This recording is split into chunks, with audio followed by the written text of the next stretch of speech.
Esta es la noche en el continente americano. Cuando amanece en Europa y cae la tarde en Asia. Así cae la noche en el continente americano y transcurre la mañana y la tarde en el resto del mundo. La noche, bajo la dirección de Claudia Gurizati. José Leonardo Atalla permaneció 7 meses y medio sometido al atroz crimen del secuestro a manos de la agrupación criminal ELN. Pues mandarle el mensaje que siempre se piensa, ¿no? Es poder hacer lo que ustedes hagan allá, lo que sea para poder liberarme y poder pasar este impasse o este hecho desafortunado. El pasado martes fue entregado por sus captores a una comisión humanitaria en el departamento de Arauca, en el oriente colombiano.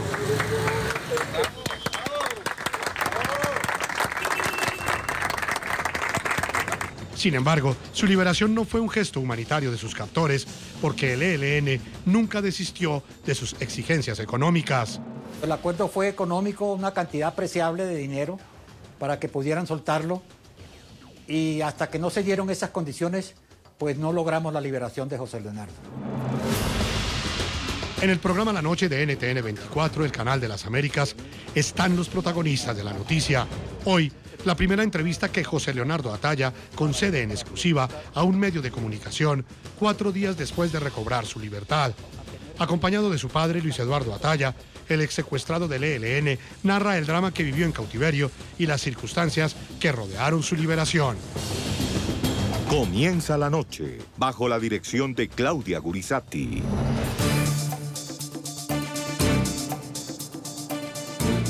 La noche, bajo la dirección de Claudia Gurizati, enciende las luces para que usted vea el punto clave de la noticia. Soy Jason Calderón, bienvenidos todos. La noticia: 4 días cumple José Leonardo Atalla disfrutando de su libertad. La libertad que nunca le debió ser arrebatada, como esperamos que nunca más sea arrebatada a cualquier otro ser humano a manos de organizaciones criminales en Colombia. La noticia: José Leonardo Atalla, gerente de las empresas públicas de Arauca en el oriente colombiano, estuvo sometido al secuestro durante 7 meses y medio. La guerrilla del ELN fue la responsable de su plagio. El punto clave de la noticia: la liberación de Atalla no obedeció a un gesto humanitario. El funcionario pudo regresar a su hogar luego de que su padre, el exgobernador del departamento de Arauca, lograra un acuerdo económico con los captores de esta agrupación criminal que exigían una millonaria suma de dinero. Por denuncias de la propia familia del hoy ex secuestrado, se conoció además que él permaneció en cautiverio en un campamento del ELN en territorio venezolano. Te quieren libre ya. A pesar de que el secuestro ya había tocado la puerta de esta familia araucana en el pasado, nunca pensaron que una vez más volverían a vivir este flagelo. Pero el pasado 28 de marzo, José Leonardo Atalla, gerente de la empresa de servicios públicos de Arauca, fue interceptado por un grupo de hombres fuertemente armados que lo bajaron del vehículo en el que se movilizaba y se lo llevaron. Nunca había recibido ningún tipo de amenaza que nosotros supiéramos, su familia tampoco. A partir de ese día comenzó un nuevo viacrucis para que lo liberaran. Sus captores eran ya conocidos, la guerrilla del ELN, y fue el mismo cabecilla alias Pablito quien lo confirmó. Que yo conozca, tenemos una retención, la del ingeniero Atalla. Más no conozco. De empresas públicas. El programa La Noche siguió paso a paso el clamor de su familia. Abrimos los micrófonos a su hermana Sara en el mes de agosto. Sea este momento para pedirles que por favor lo liberen. Ya son más de 4 meses en los que sus hijos, una niña de 3 años, un niño de 11 años y su esposa lo necesitan, su familia, su papá, sus hermanos y todas las personas que lo estamos esperando. El pueblo araucano lo está esperando, es un joven araucano. Los días se convirtieron en semanas y las semanas en meses, hasta que su familia lo volvió a ver, pero a través de una prueba de supervivencia. Este mensaje es para decirle a mi familia que estoy bien físicamente, que no he recibido ningún tipo de maltrato. Mientras tanto, el ELN seguía sin liberarlo y en cambio amenazaba a su familia por no cumplir con la millonaria extorsión que exigían. En este programa también escuchamos a su padre, el exgobernador de Arauca, Luis Ataya. ¿Cuál es el mensaje que le entregaría a él? A mi hijo que fortaleza, que confíe en Dios. Estamos pegados del divino, tenemos fortaleza suficiente, creemos que Dios nos va a ayudar y nos está ayudando en este caso, y no solamente a José Leonardo. Le reitero, a todos los secuestrados que tienen en su poder los grupos subversivos. Incluso logramos contactar a uno de los negociadores del ELN en los diálogos de paz con el gobierno colombiano. Alias Aureliano Carbonell expresó que el ELN estaba dispuesto a liberarlo a él y a los demás secuestrados. ¿Cómo se llevaría a cabo esa liberación? No solo de ellos, sino también de los demás policías, militares y civiles como José Leonardo Ataya y Rafael Leonardo Riaño en Arauca, que ustedes tienen en su poder. ¿Cuándo los van a liberar? Le adelanto que si es de responsabilidad nuestra, tenemos plena disponibilidad para liberarlos y para eso necesitamos hacer las coordinaciones propias del caso. Pero el tiempo corría y aún José Leonardo no era puesto en libertad. Fue hasta el pasado 13 de noviembre que el funcionario fue entregado a una comisión humanitaria de la Iglesia Católica y la Defensoría del Pueblo. La liberación no fue propiamente un gesto humanitario, sino se produjo tras el pago de una millonaria extorsión, como lo narró su padre, Luis Eduardo. El acuerdo fue económico, una cantidad apreciable de dinero para que pudieran soltarlo, y hasta que no se dieron esas condiciones, pues no logramos la liberación de José Leonardo. Fueron 7 meses y 15 días para que este colombiano volviera a la libertad, volviera a abrazar a su familia.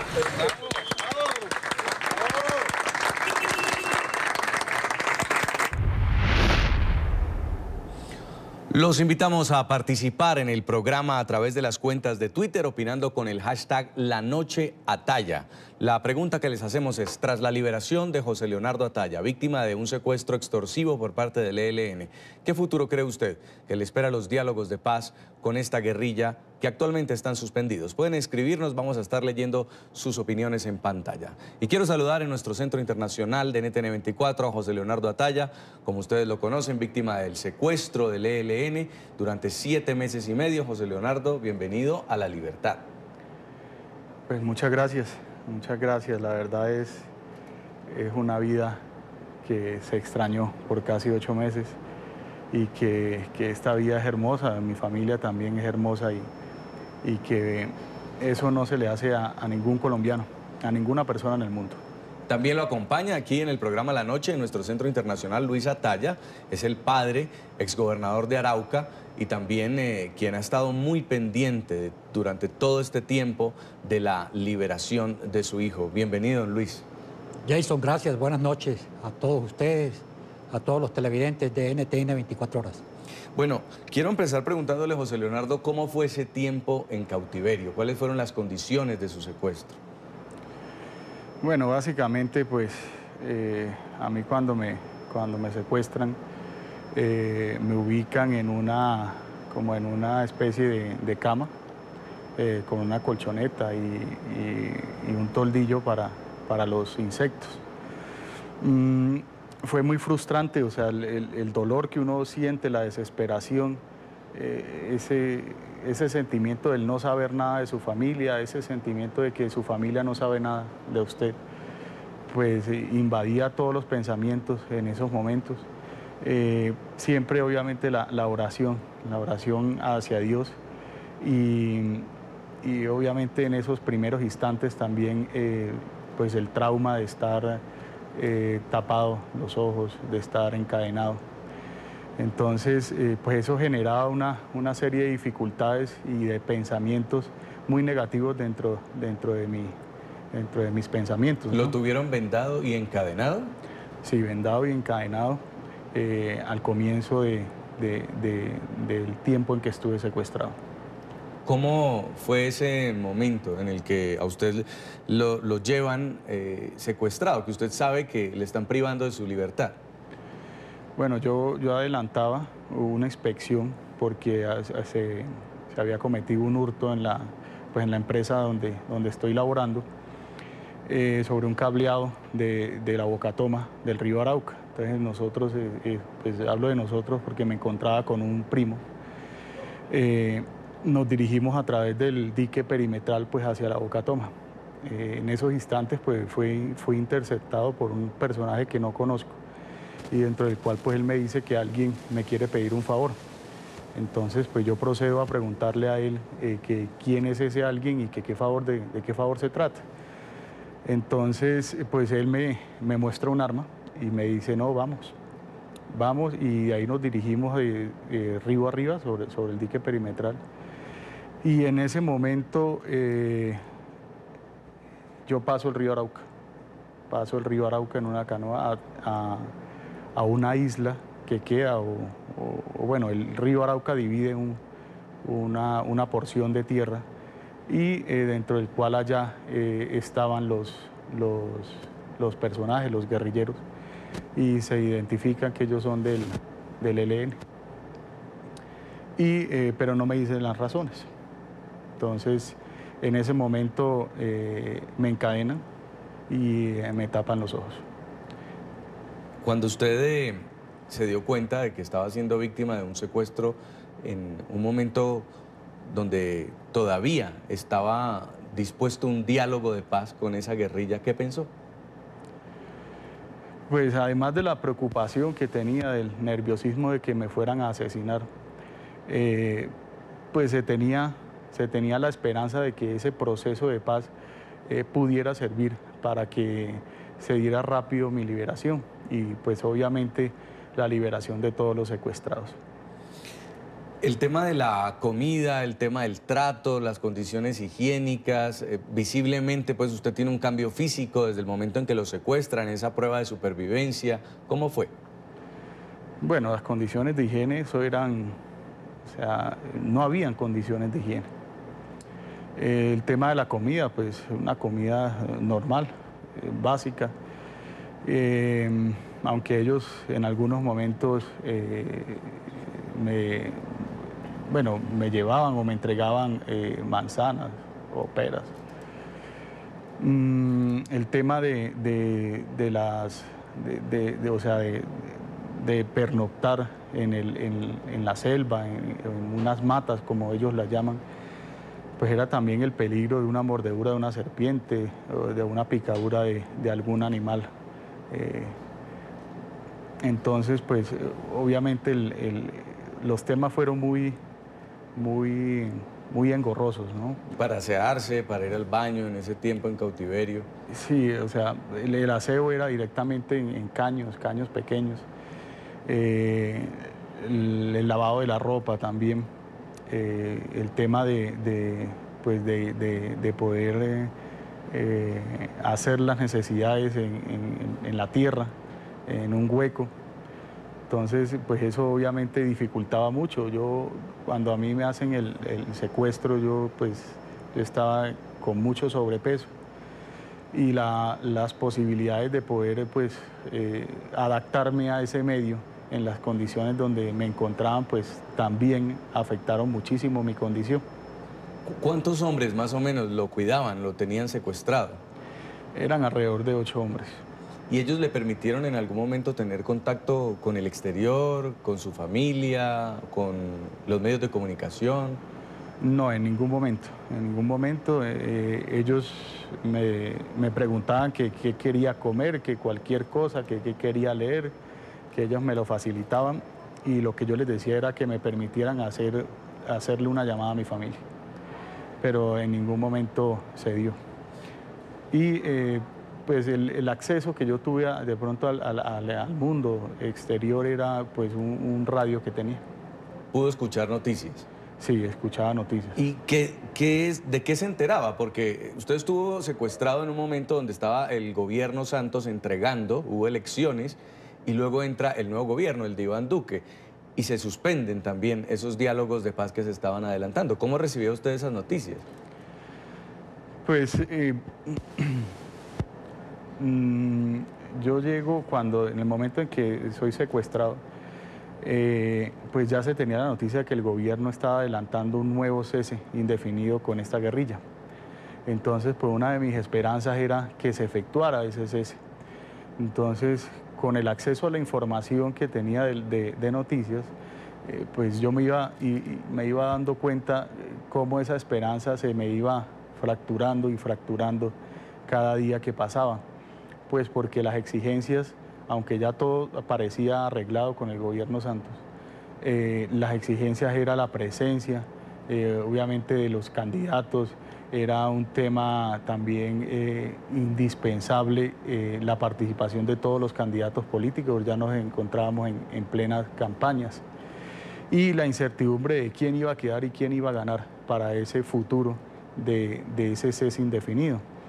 Entonces, con la ganada en elecciones del presidente Duque y pues las declaraciones de la guerrilla que solicitaba que se hiciera presencia del gobierno en Quito, pues obviamente, y la negativa, ¿no? Porque no se sabía nada. Yo, aunque podía escuchar noticias, no podía acceder a toda la información que se estaba generando alrededor de ese tema.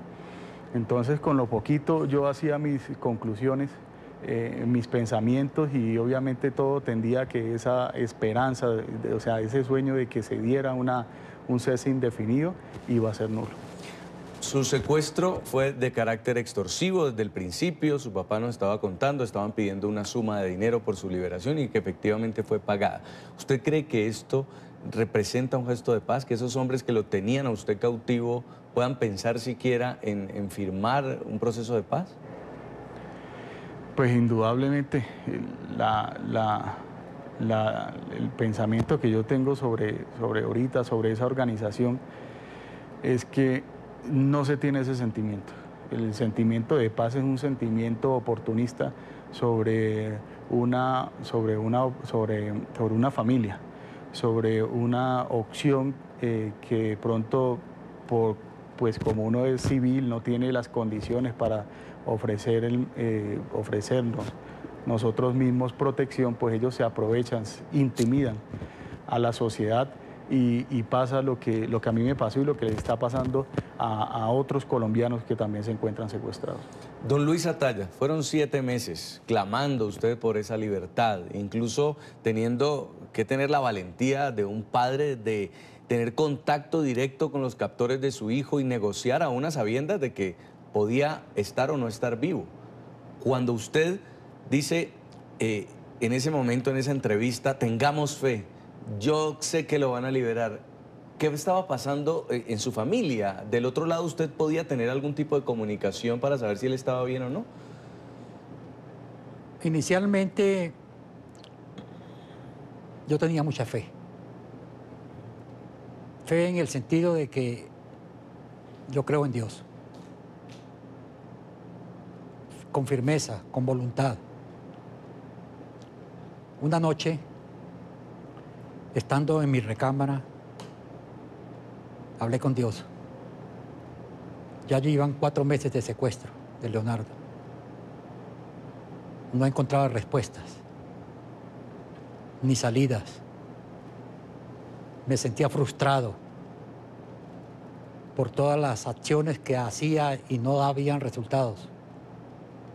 Esa noche le pedí a Dios con mucho fervor que qué pasaba, que qué sucedía, que yo no era una persona mala, que no había actuado ni con mala fe ni tampoco en contra de nadie en mi vida, que Leonardo era una persona inocente de cualquier circunstancia. Y en ese clamor escuché una voz interna que me decía: yo te apoyo, yo te estoy apoyando en todo lo que tú estás haciendo. Tienes que tener fe y fortaleza para seguir creyendo y seguir trabajando por la liberación de tu hijo. No desmayes. Eso me dio a mí una nueva fuerza de creer realmente que existe un ser superior, un Dios, que está pendiente de todos y que fue mi guía en esos momentos de debilidad, que me sacó de esa pesadumbre, de esa incredulidad que tenía por tanto esfuerzo y que no veía resultados. Eso fue cambiando mi concepto totalmente. Y eso me obligó a tener que buscar el contacto directo con los captores de José Leonardo. Fui en una charla muy amena, muy respetuosa. Tratamos los temas que tenían que ver con el secuestro de Leonardo. Nos hicimos muchos interrogantes, muchas preguntas que en realidad quedaron en ese momento en la reunión que hubo y que fueron distensionando el secuestro de Leonardo. Y estos señores vieron el interés que yo tenía en solucionar el problema directo. Y eso fue como una medida que fue aliviándonos a todos. Y me fui con más tranquilidad. Porque usted nunca supo si él todavía estaba vivo o no estaba vivo en el momento en que iba a pagar ese rescate o esa liberación. Exactamente, existía mucha incertidumbre. Comentarios hubo a nivel de la comunidad de que él estaba muerto. Eso, pues, emocionalmente me afectó mucho. Pero yo tuve fortalezas y saqué fuerzas de donde no había. Seguí creyendo en Dios y rogándole a Dios. El apoyo de la comunidad, de toda la gente que clamaba y pedía y oraba por José Leonardo, también me dio fuerzas para no desmayar y seguir luchando por lograr, gracias a Dios, la libertad de Leonardo, la cual logramos en un esfuerzo tremendo, con unos argumentos muy difíciles que no le deseo a nadie, con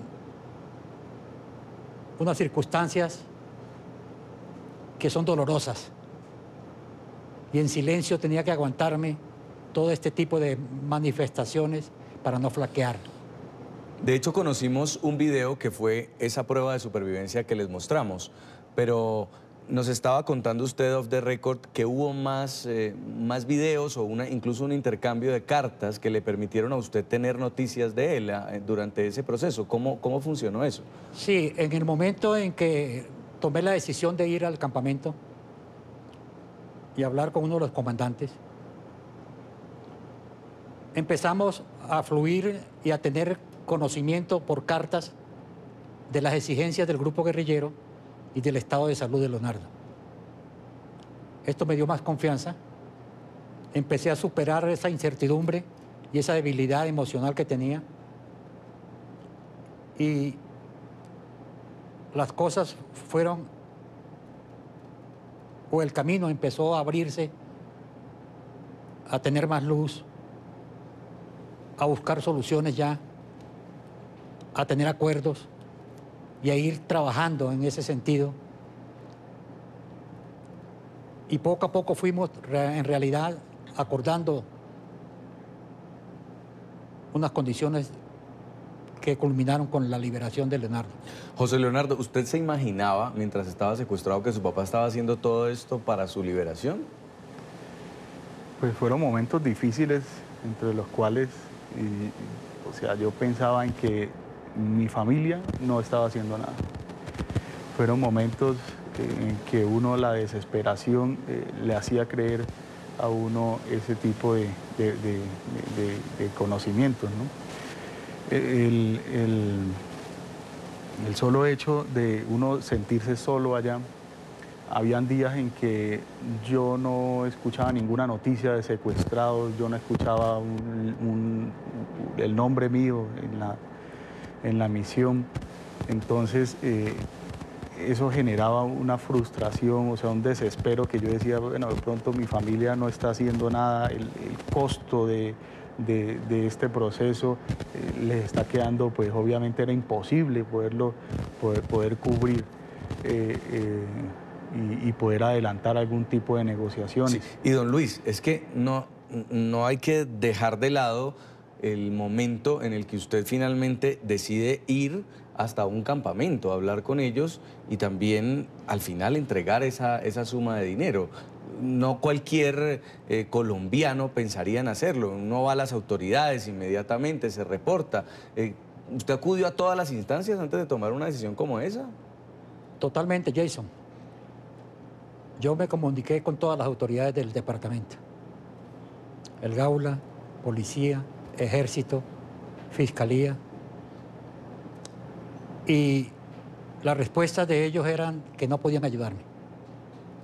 Por consiguiente, ya tomé la decisión de que si no lo hacía personalmente, pues no iba a lograr ningún resultado. Esto me obligó, pero yo llevaba confianza en Dios, tranquilidad.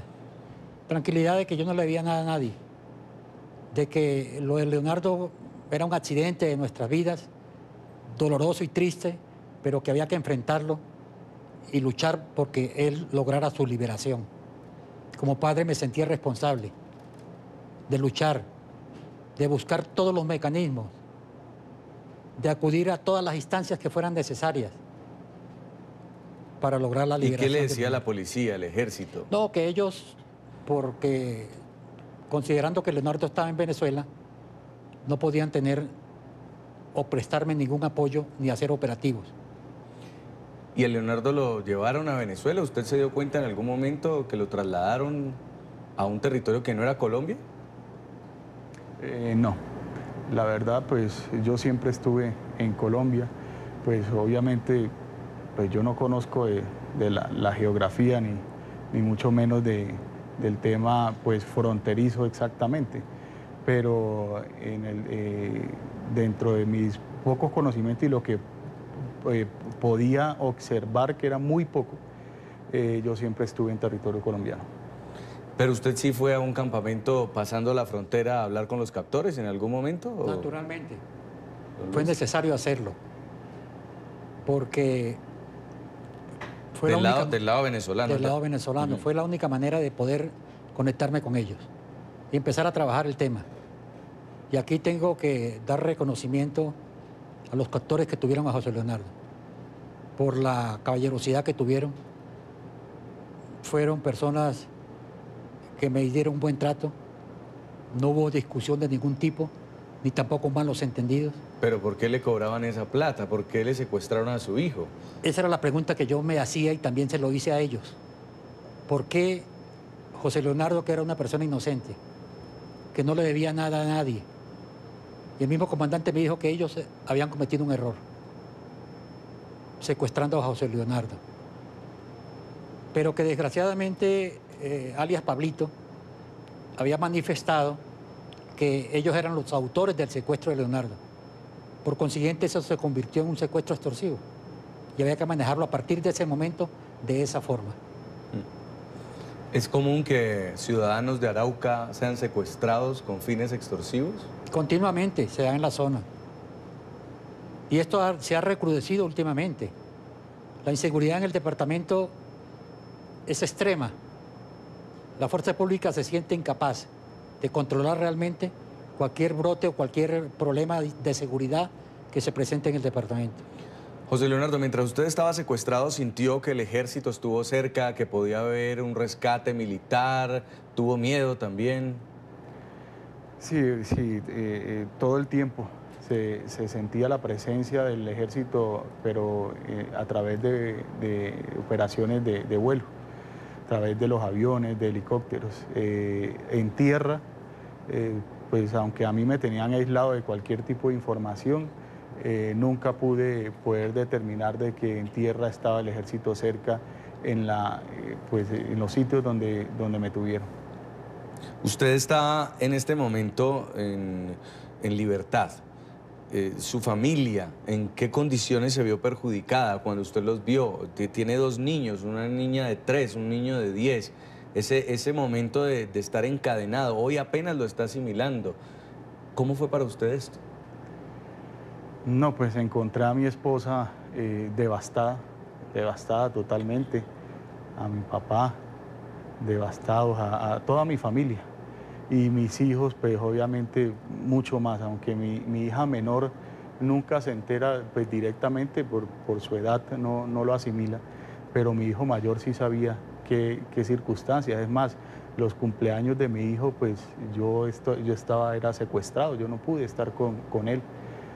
Entonces, pues el sufrimiento era grande, o sea, eran sentimientos encontrados de felicidad y obviamente hasta de resentimiento. Todo el tiempo que uno estuvo allá, por lo menos yo encontré a mi hija como el doble de grande, ya estaba más despierta, hablaba más, se daba cuenta más de las cosas.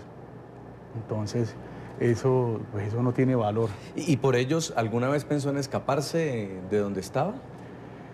Sí, obviamente, son muchos pensamientos que uno les pasan y muchas veces uno pensaba en volarse, pero la misma situación de uno poderse encontrar ahí, de poder usted identificar si era beneficioso o no poder realizar una actividad, por lo menos de uno volarse de un campamento de allá. Y pues mis hijos, ¿no? Y mi familia, ¿no? En el momento en que de pronto no se pudiera salir bien, pues me iban a asesinar. Entonces, pues eso no era lo que yo quería. Muy bien, ya continuamos esta charla con don José Leonardo, con Luis. ¿Ustedes qué opinan? Después de escuchar esta entrevista, escríbanos con el hashtag La Noche Atalla. Tras la liberación de José Leonardo Atalla, víctima de secuestro extorsivo por parte del ELN, ¿qué futuro cree que le espera a los diálogos de paz con esta guerrilla que están actualmente suspendidos? Escríbanos. Ya volvemos para seguir conversando en la noche.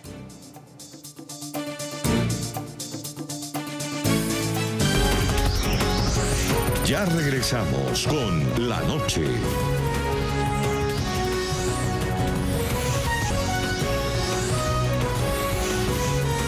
Continuamos con La Noche.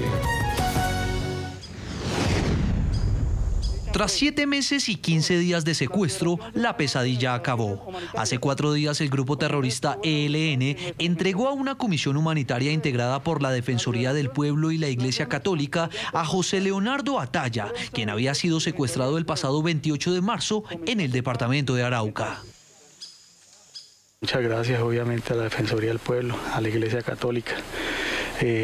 Obviamente yo tenía acceso a escuchar los medios de comunicación y pues desde ahí escuchaba el clamor de la Defensoría del Pueblo y de la Iglesia Católica también en pro de mi liberación. Entonces pues a ellos infinitas gracias y obviamente más aún a nuestro Dios. Atalla, quien había sido plagiado con fines extorsivos, en su liberación pidió una reunión con el presidente Iván Duque. La verdad es que quisiera poder que me dieran, aunque sea una oportunidad de poder hablar con el presidente Duque y exponerle mi situación, mi historia en estos 7 meses y medio y obviamente también poderle traducir a él la preocupación que también hay, porque uno también se pone en los zapatos de todos. Yo hasta hace un momento era un secuestrado más y obviamente aquí como araucano hay muchos más secuestrados y hay otro que ha estado ya más tiempo que yo y que obviamente nosotros los araucanos tenemos que estar pendientes y preocupados de su familia y de él.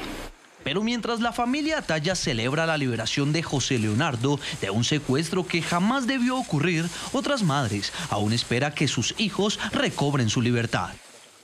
Recientemente el ELN entregó la primera prueba de supervivencia del contratista de Ecopetrol, Rafael Andrés Riaño, secuestrado el pasado 13 de enero en Saravena, Arauca. Lo único que les pido es que tengan paciencia. Les solicito que tengan paciencia con mi mamá, que me la cuide, a las niñas. Con la voz entrecortada le envió un mensaje de fortaleza a su familia. Les pide que no se den por vencidos y asegura que se encuentra bien de salud. El mensaje es para mi familia, primero que todo, decirles que los quiero mucho. Uno empieza a valorar aquellos momentos que uno deja de lado, ¿sí? De quien también se desconoce su paradero es de la comerciante Diana María Toro Vélez, secuestrada el 28 de septiembre en Amagá, Antioquia. Según el gobierno nacional, la mujer fue trasladada al Chocó y estaría en poder del Frente Noroccidental del ELN que lidera alias Fabián. Saludamos en Cali, Colombia, a Salud Hernández Mora. Ella es corresponsal del diario El Mundo de España y cronista también del diario El Tiempo de Colombia. Salud, bienvenida, un gusto tenerla en la noche. Hola, buenas noches, encantada.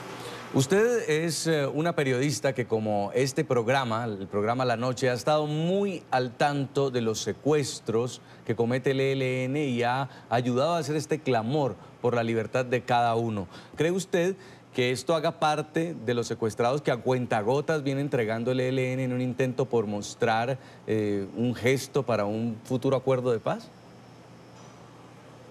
No, yo no creo que sea ningún gesto de ningún tipo, ni quieren mostrar absolutamente nada, solamente sale el que paga, punto. Es decir, negocian, piden unas cantidades absurdas y cuando uno consigue negociar algo medianamente razonable, bueno, razonable no, pero digamos, algo medianamente más bajo que la salvajada que les piden, pues lo sacan. Es decir, esto no tiene nada que ver con política ni nada, esto es plata, punto.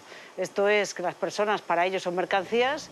Tú la coges la mercancía, la cuidan el tiempo que sea, procuran que no se les estropee y al cabo del tiempo las familias negocian más o menos bien. Si negocias peor pagas más y si negocias mejor pagas menos, pero solamente sales pagando. Esto no tiene nada que ver con nada humanitario. Y es que la noticia se conoce también justo después de una oleada de ataques terroristas en todo el país, ataques a oleoductos, queman buses, vehículos de transporte público. ¿Cómo interpretar lo que está pasando con la guerrilla del ELN? Es que ellos siguen en otro planeta, es decir, ellos todavía hablan de revoluciones.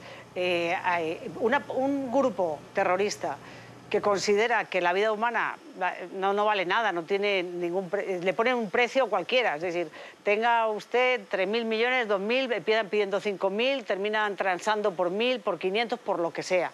Es decir, a ellos les importa cero las familias, los colombianos, los niños, los papás, las mamás, ellos eso les vale cero.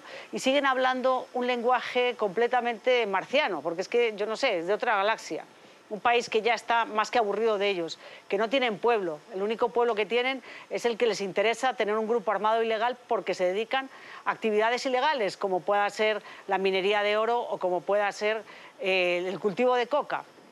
Y que ya se acostumbraron a vivir así. Es decir, son una panda de bandoleros que tienen ínfulas políticas, pero que hay que negociar con ellos. Es decir, yo no sé por qué. Hablan de medio ambiente y lo único que hacen es dañar la naturaleza a diario, es decir, causar unos desastres naturales brutales todo el tiempo con el petróleo, pero ¿qué tal con la minería ilegal de oro? Que ellos la protegen. Es decir, entonces, no sé qué pretenden. Yo pienso que lo único que pretenden es seguir viviendo de chupar la sangre a los colombianos. Es decir, a ellos no les gusta trabajar, lo que les gusta es que trabajen otros para ellos. Y convencen a chicos jóvenes, desgraciadamente este país sigue teniendo unas inequidades intolerables, vergonzosas, y hay muchos jóvenes que todavía pues creen en el cuento ese, son como el flautista de Melín, ellos le tocan la flauta y siguen detrás, pero el ELN no tiene nada que ofrecer. Lo que yo no sé, que hay que negociar con un grupo que considera que la vida de un señor vale X millones y además entrega una prueba de vida cuando me da la gana. La del ingeniero, llevaban meses sus familias sin saber si estaba vivo o muerto, eso les da igual. Ahora, sí. Esta mujer, Diana Toro, también, es decir, ellos desprecian la vida de todos. Entonces, ¿qué hacen? Pues lo que han sabido hacer siempre, causar tragedias y destrozar el medio ambiente y causar tragedias, sembrar el terror, que es lo que más les gusta y lo único que conocen. Para entender un poco en la organización del ELN, el sector, el frente que tenía secuestrado, en este caso a José Leonardo, era Domingo Laín, al mando de alias Pablito. Ellos son una rueda suelta, operan en esta zona fronteriza con Venezuela. ¿Cómo es este frente? No, vamos a ver, esto no es ninguna rueda suelta.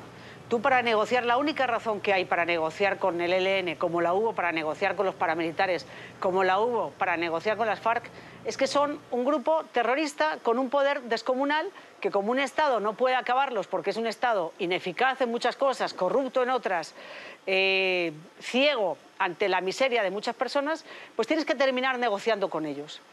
Pero Pablito es el palo y la zanahoria. Pablito es el palo que necesitas porque si no, ¿para qué vas a negociar con ellos? Si no hubiera Pablitos, ¿para qué negocian? Además, Pablitos, ellos hablan de corrupción. Pablito, hay que recordarlo, está libre porque pagó como 4.000 o 5.000 millones, se calcula, corrompió al sistema penitenciario colombiano para que le trasladaran hasta Arauca y se escapó. Es decir, participa de la corrupción exactamente igual. Entonces, ¿de qué estamos hablando? Pablito es el mazo que necesitan para convencer a la gente que es necesario negociar. La gente no dice que negocien con el ELN porque tenga propuestas interesantes que aportar. La gente dice que negocien con el ELN para ver si dejan de matar Punto y final. No existe ninguna otra razón para negociar con esos bandidos que dejen, por Dios, de secuestrar, de matar, de sembrar minas. No hay otra razón. No existe otra razón. José Leonardo, durante el tiempo que usted estuvo en cautiverio, ¿pudo notar si ellos tenían algún tipo de jerarquía, si recibían instrucciones de algún mando medio o de algún mando alto sobre su secuestro? Directamente no me pude dar cuenta de eso porque ellos no manejaban información conmigo, pero indirectamente los podía escuchar de que ellos movían información a través de notas, dentro de los cuales eran informados pues el proceso o las actividades a realizar sobre el tema de mi secuestro. ¿Y con quién se entiende usted, don Luis, cuando está hablando o haciendo esta negociación para la libertad de su hijo? Yo me comuniqué con el señor Bateman, comandante del ELN. Él me recibió, estuvimos hablando un buen rato. Y fuimos haciendo amistad y distensionando la cuestión del secuestro hasta que llegamos ya a un acuerdo definitivo, lo que produjo la liberación de Leonardo. ¿Ellos se mueven de civil en la zona? Sí, totalmente de civil. Yo no vi ningún guerrillero o persona armada en ninguna parte y andan como cualquier ciudadano. De hecho, cuando lo secuestran, José Leonardo, usted dice que están de civil, pero en los videos que vemos cuando lo entregan, pues están camuflados, con el rostro tapado, banderas del ELN. ¿Así fue en el tiempo de cautiverio? Sí, todo el tiempo de cautiverio ellos estuvieron uniformados. O sea, eso fue al comienzo, cuando se produjo el secuestro, pero ya después ellos estuvieron uniformados y armados. Usted dice que quiere encontrarse con el presidente Iván Duque. ¿Por qué? Bueno, básicamente, pues, ese temor que se sintió y que obviamente todavía se siente de la pérdida de la vida misma, es poder trasladarle esas situaciones, es poder trasladarle un comunicado, una experiencia al presidente de la República, al presidente de todos los colombianos, básicamente a que nosotros los colombianos estamos siendo víctimas, como casi la mayoría de la historia en Colombia, sobre estos grupos armados, pero que a su vez llegan temporadas de negociaciones, llegan temporadas en que se acercan las opiniones tanto del gobierno como de esta guerrilla y al parecer todo queda en el olvido. O sea, nosotros los civiles, porque somos en Colombia la manera de cómo tanto el gobierno como la guerrilla obviamente se escudan en poder sacar beneficios de nosotros los civiles que hacemos las cosas, que trabajamos honradamente en Colombia y que somos catalogados por esos grupos guerrilleros como burgueses o como millonarios, dentro del cual, pues obviamente ninguno de esos dos. Yo a ellos les decía, si ustedes quieren millonarios en Colombia, búsquenlos en Estados Unidos, en Europa, pero no los busquen en Arauca, no los busquen en el Chocó, en Catatumbo. Ellos no van a estar allá. Nosotros no somos millonarios, somos gente honrada, profesional en Colombia, o técnica, o tecnóloga, o simplemente sin preparación, pero gente honrada que estamos trabajando. ¿Para qué? Para proyectarle el futuro a nuestros hijos. Vamos a hacer una nueva pausa por compromisos comerciales. Ya seguimos conversando con nuestros invitados. A ustedes, a los televidentes, les estamos invitando a participar en redes sociales con el hashtag LaNocheAtaya, respondiendo: tras la liberación de José Leonardo Ataya, víctima de secuestro extorsivo por parte del ELN, ¿qué futuro le ve a los diálogos de paz con esta agrupación guerrillera que actualmente están suspendidos? En segundos volvemos.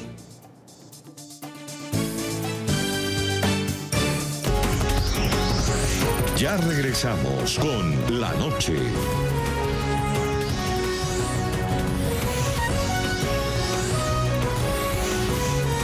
Continuamos con La Noche. Seguimos en el programa La Noche. Salud Hernández Mora, corresponsal del diario El Mundo de España. ¿Por qué no han devuelto a los demás secuestrados? No tengo la cifra exacta, estaba leyendo, en algunos casos dicen 4, en otros 5, pero ¿quiénes son? Y aprovechemos de una vez para hacer este llamado a que ellos también puedan regresar a casa. Pues no han vuelto a sus casas porque no habrán pagado. Porque en unos casos todavía no han hecho una exigencia económica, como el caso de Diana Toro, y en otros casos pues porque no habrán pagado lo que piden y no habrán podido negociar. Tú, un secuestro con el ELN, solamente sales pagando. Yo no conozco otra manera. Mira, yo he estado 20 años en País Libre, en la Fundación País Libre. Recuerdo un secuestro, por ejemplo, en Cali, en el kilómetro 18, el famoso secuestro, que en teoría liberaron a la gente por razones humanitarias y a todos les terminaron cobrando, como el secuestro de la María, como todos. Es decir, el ELN se sale pagando. ¿Por qué no han salido? Pues porque no pagan. Así de fácil. Entonces, yo creo que pensar en negociar con una guerrilla así, negociar un proyecto de país, negociar un programa de gobierno con una guerrilla que desprecia de esa manera la libertad y la vida de las personas, yo creo que es para replanteárselo. Yo sé, y hablo con los guerrilleros cuando tengo ocasión. Yo sé que en este país hay muchísimas injusticias, yo sé que hay inequidad, yo sé que hay una corrupción brutal que es peor todavía que las guerrillas. Pero a mí que me cuenten, volando un tubo y anegando, llenando de petróleo unos caños, ¿eso en qué beneficia a los campesinos? Secuestrando a Atalla, ¿esa plata la van a repartir los campesinos? Que me muestren la primera escuela que han construido con el rescate de un secuestro, que me muestren la primera escuela que han construido con el dinero del narcotráfico, con el dinero de la minería ilegal, que me digan qué aporta al país esa minería ilegal que está acabando con los ríos, que me digan, porque es que ellos hablan de cosas, se llenan la boca de mentiras y a mí el día que me aporten, que me digan que un disparo, que una mina antipersona, que sembrar minas ayuda a quitar el hambre en Colombia, a romper, a acercar, si quieres, esas brechas sociales, de pronto me apunto a una guerrilla armada. Pero a mí que me cuenten de qué sirve lo que hacen. Otro de los que... no sé cómo decirte, sí. ¿No sale? Sí. De acuerdo, de acuerdo. Sigue, perdona. Sí, otro de los que está secuestrado y muy seguramente lo tienen cerca de donde estuvo José Leonardo Atalla es Rafael Andrés Riaño, secuestrado el pasado 13 de enero en Saravena. ¿Usted qué le puede decir en este momento a esos señores que lo tuvieron cautivo, José Leonardo, y que también tienen al señor Riaño? Pues que no tienen mercancía, como hablaba Salud. Que somos personas que tenemos derechos y somos personas que no pertenecemos ni somos burgueses. Y que esa mercancía, que así como nos tratan ellos a todos los civiles, no son objeto de ningún maltrato ni reproche por parte de ellos hacia nosotros. El maltrato físico no hubo durante mi secuestro, pero el maltrato psicológico siempre estuvo presente, siempre, y era más tortuoso que un maltrato físico. Y obviamente eso es lo que está en estos momentos sintiendo Rafael Riaño. El mensaje es ese: no somos mercancías, somos personas de bien, trabajadores de bien, y tenemos nuestras familias que están preocupadas. Pertenecemos a una sociedad que se llama Colombia, no pertenecemos a una sociedad o una república independiente que se llame ELN, pertenecemos a una sociedad colombiana y nos regimos por unas leyes y una democracia. Pues hacemos este llamado, este SOS por la libertad de todos los secuestrados en Colombia. Quiero darle las gracias al señor José Leonardo Atalla. Hoy, de una vez, celebrar su libertad, pero también exigir la de todos los demás que nunca debieron estar secuestrados. Muchas gracias. No, gracias a todos los medios, en especial pues a NTN 24. Mire, créame que para uno como secuestrado, escuchar una noticia de uno, escuchar que lo nombran a uno, eso es lo mejor del mundo en ese instante. Eso es sentir que a uno no lo han olvidado, eso es sentir que uno no es una mercancía y que uno no es un cero a la izquierda para las personas y para toda Colombia. Yo creo que toda Colombia debe estar unida con el flagelo de la violencia, con el flagelo de la guerra, así como en años anteriores nos manifestábamos a través de esas acciones que realizaban la FARC y que estaban en esa mesa de negociación con el gobierno, asimismo hacerlo ahorita. Lastimosamente tenemos miedo, lastimosamente los secuestrados también tememos por nuestra seguridad, porque como lo de ellos es todo oculto y no quieren que nadie se entere sobre esa situación, pues tememos por nuestra vida, por nuestra familia. Desafortunadamente, Arauca ha sido un departamento que ha sido muy golpeado por la guerrilla y es prácticamente una matriz de este grupo del ELN. Pero nosotros no somos guerrilleros, nosotros somos colombianos, somos civiles, somos personas que queremos un futuro para nuestra familia y un futuro para toda Colombia.